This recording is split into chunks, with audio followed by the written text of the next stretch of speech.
that from this session, from the presentation, from your reflections in industry, that you'd like to give to the audience here?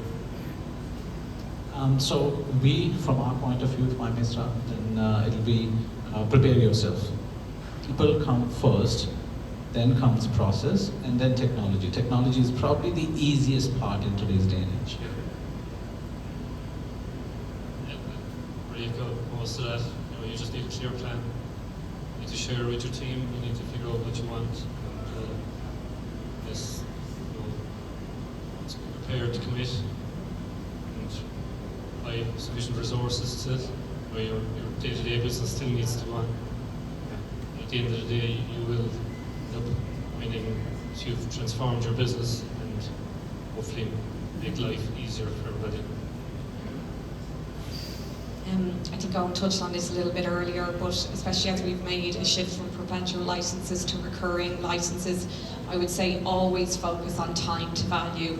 You can't do that unless you're very clear on what the pain points you're looking to address through technology and what's the cost of those pain points. So deliver early, focus on time to value, and it will make the whole adoption journey easier for your end users as you keep that confidence, you build good momentum, and you keep stakeholder engagement.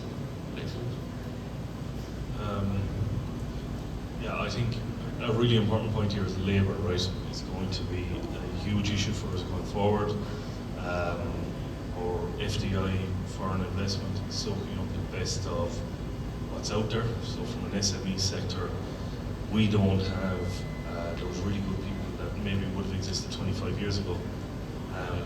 The way of replacing that is AI systems to allow you to perform better, that you can get all levels contributing into business. And I think if you ignore that, you think I'm going to stick with the way I did things, there isn't much time left. Yeah.